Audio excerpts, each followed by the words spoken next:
एक छोटा सा बालक था जिसका नाम था धन्ना। क्या नाम था? धन्ना। एक बार उस जाट शरीर था उस बालक का। धन्ना के घर में कुछ संत आए, पूजा किया करते थे, रहा करते थे। छोटा सा बालक था धन्ना। लेकिन जब वो संत जाने लगे तो छोटा सा बालक 5-6 वर्ष के धन्ना जी रीझ गए। बोले मुझे ये वाले सालिग्राम जी चाहिए जिनकी तुम पूजा करते हो। रोज शहद से स्नान कराते थे, पंचामृत से स्नान कराते थे। धन्ना जी का मन अटक गया। मेरो मन गिरधर छवि पे अटक्यो। अब संत बोले क्या करें? बोले कोई बात नहीं, तुम्हें सुबह व्यवस्था कर देंगे। संत बाहर गए, काला पत्थर उठा के लाए और सिंहासन में रख दिया। असली वाले सालिग्राम जी नीचे रख दिए और नकली वाले सालिग्राम जी सिंहासन पर पधरा दिए। प्रेम से कहिए राधे राधे।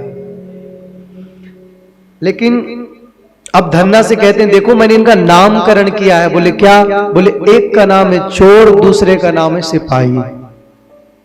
जो सिंहासन वाले हैं वो सिपाही हैं और जो नीचे वाले उनका नाम है चोर। अब बताओ कौन से भगवान लोगे, चोर लोगे कि सिपाही लोगे?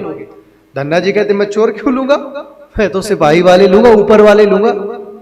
और धन्ना जी को नकली सालिग्राम जिन संतों ने पकड़ा दिया। नाभाजी वर्णन करते हैं, भक्तमाल की परम सिद्ध कथा है। वो संत जी चले गए लेकिन धन्ना जी उस पत्थर की बटलिया को सालिग्राम मान करके पूजा करने लगे। धर में बड़ा अभाव था, बड़ी गरीबी थी, तो 2 पत्थर ले आते, आपस में उनको घिसते, उससे जो घर्षण में जो धूल निकलती उसे रोली समझ के लगा देते। गोपाल जी तुम्हारा तिलक चंदन हैगा, तुम्हारा श्रृंगार होगा, जल्दी से तुम तैयार हो जाओ। देखिए भक्ति का प्रकार तो देखिए। एक बार गए बाहर, एक अमरूद के वृक्ष से एक अमरूद तोड़े और दौड़ के लाए। बोले ये लो मैंने तुम्हें पधरा दिया, जल्दी खा लो। समय गुजरा।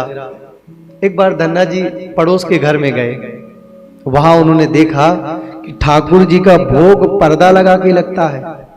घर में आए, मैया से कहते हैं आज चाहे जो हो जाए तुम बढ़िया सी खिचड़ी बनाओ, घी डाल के बनाओ, आज मैं अपने लाल जी को भोग लगाऊंगा। और बड़ी गरीबी, मैया बोली दारी के अगर तय ना खाएगो या तेरे ठाकुर जी ना खाएंगे तो याद रखियो तेरी ढंग से खबर लूंगी। ना मैया आज तो मैं बनवा के रहूंगा और अपने लाल जी को पवाऊंगा। मैया से बढ़िया खिचड़ी बनवाए, उसमें घी धराए और ठाकुर जी के सामने पधरा दिए। बोले जल्दी खाओ मुझे बहुत काम है, नहीं मैया बहुत मारेगी, लड़के लाया हूं बनवा के। अब तुम नहीं खाओगे तो याद रखना मैं तुम्हारी खबर ले लूंगा। जहां ज्यादा प्रेम होता है वहां व्यक्ति को रिस्पेक्ट नहीं होती है। ठाकुर जी को पधराने लगे। अब कहते अच्छा अभी तो वैसे ही रखा है, तुमने 1 चम्मच भी नहीं खाया, अच्छा चलो मैं नेत्र बंद कर लेता हूं, जल्दी खाओ। अब ठाकुर जी तो लीला नहीं कर रहे थे, ऐसे ठाकुर जी थे जैसे हम लोग भोग रखाते हैं, ले आते हैं। लेकिन ठाकुर जी मानसिक स्थिति से पाते हैं, प्रकट स्थिति से पाते हैं। लेकिन जिस दिन प्रकट स्थिति से ठाकुर जी प्रसाद पाने लगेंगे उस दिन हम उन्हें पधराना बंद कर देंगे। सच्चाई तो ये है। लोग कहते थे ठाकुर जी ऐसा काम हो जाए 1.25 मन लड्डू चढ़ाऊंगा, ये करूंगा, और जिस दिन ठाकुर जी प्रकट होकर पाने लगे उस दिन लोग लड्डू चढ़ाना बंद कर देंगे। हाँ, हमारी भक्ति कुछ ना कुछ स्वार्थ रहित भक्ति है। हम लोग कहते तो जरूर है अरे ठाकुर जी ऐसा हो जाए, ऐसा हो जाए, लेकिन ठाकुर जी वो लीला वो क्रिया करने लगेंगे, हम लोग कर नहीं पाएंगे, ज्यादा दिन तक पीछे हटने लगेंगे। अरे लाल जी कोई बात नहीं, देख लेना। इसलिए ठाकुर जी कलयुग में अब प्रकट रूप से रहते हैं, प्रकट रूप से नहीं रहते हैं। सतयुग त्रेता द्वापर में ठाकुर जी प्रकट रहते थे। मैया कहती ओ लाला कहाँ है? कन्हैया भागते भाग, हाँ मैया कहा कह रही है? दारी के आज गैया लेके ना जाएगो? अब मैया वही जाऊंगा, पहले तो कुछ पवा दे। तो मैया माखन रोटी दे देती थी, बोले जा वहीं पा लियो और आज गैयन को शाम को जल्दी ले आइयो। बोले क्यों? बोले आज दाऊ भैया आएंगे। कन्हैया चले जाते थे। लेकिन इस कलयुग में ठाकुर जी अब प्रकट है तो मंदिर में, लेकिन हमको दिखाई नहीं दे रहे। धन्ना की खिचड़ी नहीं पाने लगे। धन्ना कहता है जल्दी पाओ, नहीं मैया बहुत मारेगी। बड़ी मुश्किल से बना के दी है। ठाकुर जी नहीं पाए। अब मंदिर का पर्दा, अरे तुम तो एक भी नहीं पा रहे, अरे थोड़ा सा तो पालो। अब अच्छा लो मैं चला जाता हूं। थोड़ी देर वही नाचते रहे छोटा सा बालक, फिर घूम के आ गए। अरे तुमने तो बिल्कुल एक दाना भी नहीं पाया।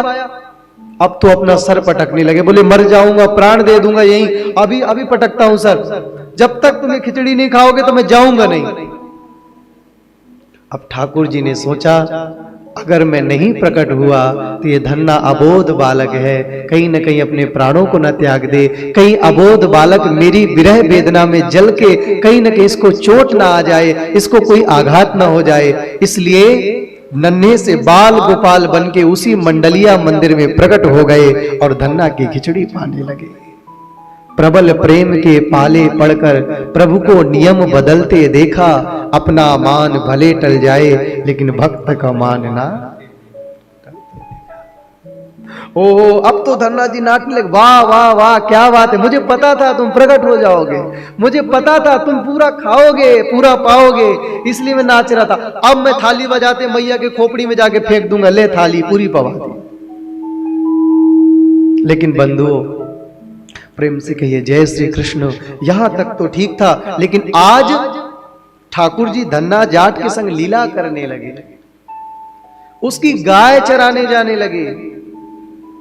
धन्ना जाता है ठाकुर जी को लेके, गैया चराता है। ठाकुर गैया लेके धन्ना लेट जाते हैं, ठाकुर जी गैया लौटाने जाते हैं। ठाकुर जी से धन्ना कहते, धन्ना कहता ए करेंगे, ओ लाला देख गैया आगे बढ़ गई, ले लौटा के लियो।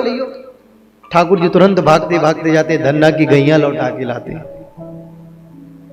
क्या होता, ठाकुर जी को लेके जाते ऐसे हाथ में और खेत में कहते थे अब प्रकट है जाओ, अब कोई ना है, अब हम तुम लीला करेंगे। ठाकुर जी प्रकट है जाते और जैसे गांव के अंदर आते फिर धन्ना के छोटे से सालिग्राम बन जाते और जेब में धन्ना जी रख लेते। ये कौन कर सकता है? ये केवल और केवल भक्ति की भावना पर रीझ के वो परमात्मा ही ये लीला कर सकता है। आज धन्ना के घर में रिश्तेदार आ गए, ठाकुर जी आए, अरे धन्ना आज गैया चरावे ना जाएगो। धन्ना कहता आज मेरी बुआ आई है, आज ना आ जाऊंगा मैं। अरे लाला गैया भूखी रह जाएंगे। बोले ना ना आज तो मैं बिल्कुल ना आ जाऊंगा, आज बुआ आई, जब कह दियो तो कह दियो। तो लाला तुम वो गांव के बाहर तक छोड़ दे, मैं तेरी गैया चरा लाऊंगा, मैं चला जाऊंगा तेरी गाय चराने, गांव के बाहर तक तो मुझे छोड़ के आ। अच्छा ठीक है, गांव के बाहर से एक पल भी आगे नहीं जाऊंगा, याद रखना। हाँ हाँ लाला मत जाना। धन्ना सालिग्राम जी को लिए गांव के 10 कदम बाहर निकले, जेब से निकाला, बोले है जाओ प्रकट, जाओ गैया लेके। ठाकुर जी प्रकट है गए और धन्ना जाट की गैया लेकर के गौचारण करने जाने लगे। प्रेम से कहिए जय श्री कृष्ण। समय गुजरा, आज वही संत आए हैं, आज वो महात्मा आए हैं जिन्होंने धन्ना जाट जी को उन सालिग्राम जी की पूजा बताई थी। अरे धन्ना कहाँ है तेरे भगवान, सेवा एवा चल रही है? धन्ना ने उछलते हुए कहा अरे मेरे भगवान तो गैया चराने गए। संत कहते अरे धन्ना तू इतना बड़ा हो गया पर तेरी अभी बचकानी बातें नहीं गई। धन्ना कहता अरे कसम से भैया वो गैया चराने गए हैं, तुम्हें विश्वास नहीं होता? बड़ा झूठ बोलता है, बड़ा होके भी इतना झूठ बोलता है। धन्ना ने ऐसे हाथ, अरे सच में कह रहा हूं संत जी, गुरुदेव भगवान गैया चराने गए मेरे ठाकुर जी। अच्छा तुम्हें विश्वास नहीं, थोड़ी देर रुको, टाइम हो रहा है, आने वाले होंगे। और जैसे गोधूली बेला होती है शाम की, धन्ना जी उछल पड़े, वो देखो मेरे ठाकुर जी आ रहे हैं। बोले कहां? बोले देखो ऊंची सी धोती बांध रखी है, कटाक्ष नेत्र है, बरहा पीडम नटवर बपुः कर्णयो कर्णिकारम, बिभ्रदवास कनक कपिसम बैजयंतीम चमाला। बैजंती पुष्प की माला है, कटाक्ष नेत्र है, बंसी बजाते हैं, कैसे मंद मंद मुस्कुरा रहे हैं। गायों की खुरों से धूल निकल रही है, वो धूल लाल जी के चेहरे पर पड़ रही है। सारा मुख मंडल धूल से अस्त व्यस्त हो गया है, काली काली नेत्र चमक रहे हैं, अलकावलियां झलक रही हैं, बंसी बजाते और महाराज मंद मंद मुस्कुराते, गायों के पीछे पीछे कंधे डंडा कंधे में रखते हुए, और मेरे ठाकुर जी आज धन्ना के गृह में प्रवेश कर रहे हैं। नेत्र सृजल हो गए उन संतों के। वाह धन्ना,